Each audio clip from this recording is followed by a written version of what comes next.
Beautiful song. Yeah.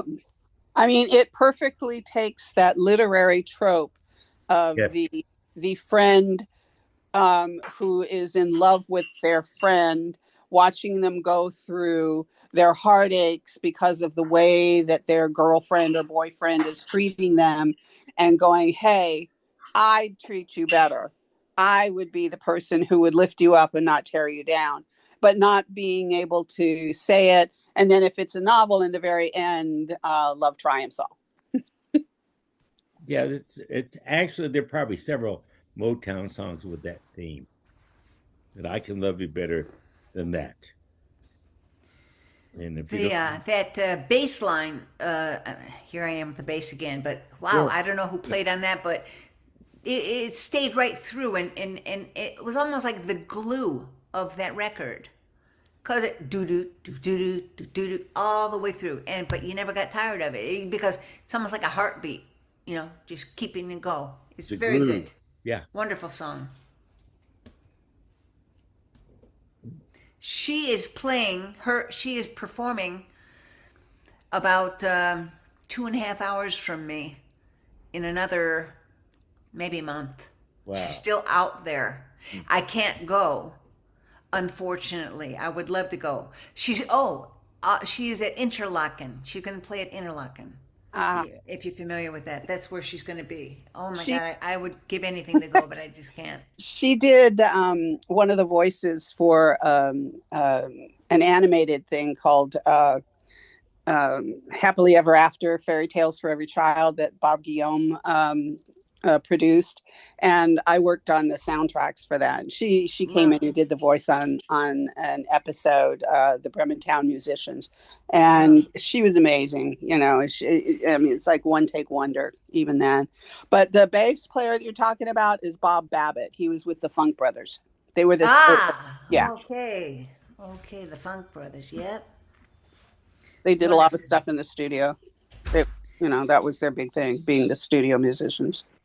And David, how you talk about production, Yeah.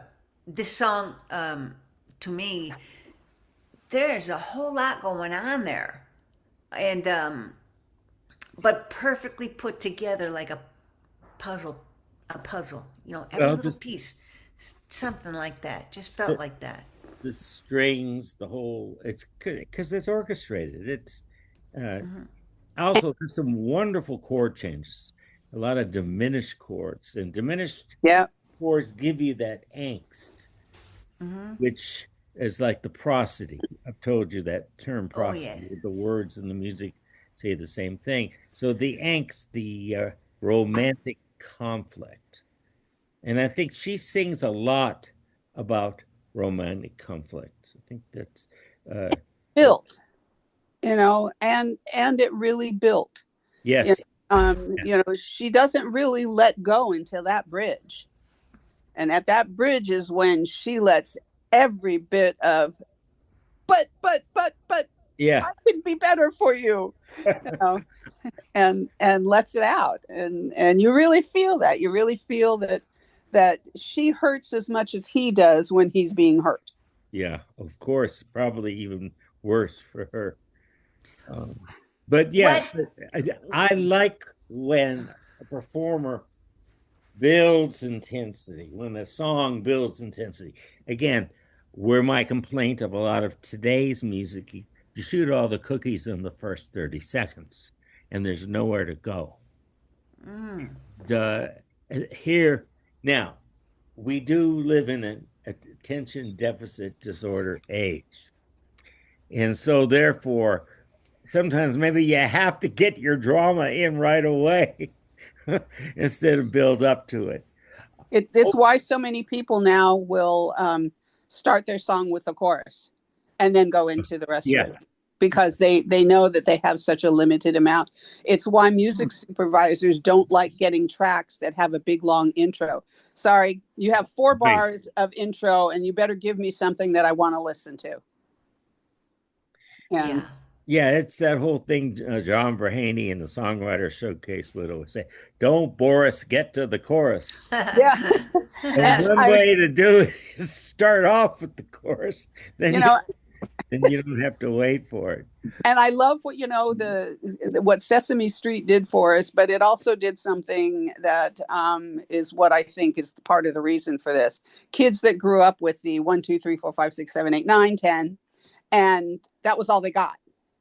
That was the thing to grab their attention, to get Yeah. them to go further. But what happened in many cases is like they only wanted in tiny pieces. And so there was a drifting from lengthy attention on specific things, which is one of the reasons why music and art are so important, because kids who delve into music and art have greater attention spans and more attention to detail, and a lot of times also a lot better physical dexterity because of the work that they have to do with their fingering or their painting and such.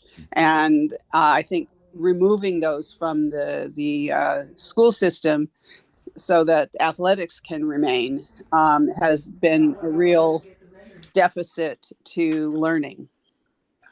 Well, I think, like a good storyteller, I say you have to grab them, then you got to keep them. So you got to get something to get the audience involved right away. But a good storyteller lets it out a little at a time and builds till the thrust of the story is delivered. And so this particular song does that. And the next one we're going to listen to, let's go right to it because I want to get to Marvin Gaye. And then we have time. We're going to do a song that both Marvin Gaye and Gladys Knight had #1 hits with. Same song. And that Smokey Robinson originally recorded first. Does anyone know which one it is? I'll keep you guessing. Okay, let's listen to. See, What I'm was the being a question? I storyteller. missed it. I What? missed it. What was the question? Oh, there was a song that that both uh, Gladys Knight and Marvin Gaye each had a #1 hit with the same song.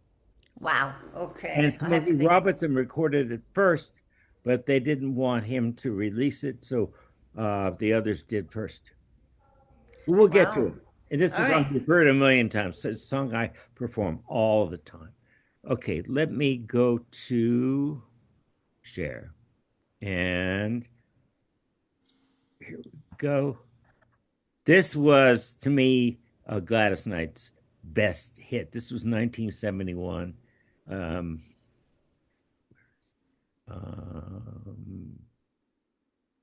here it is, The Midnight Train to You Know Where. And listen to this performance. Oh, God.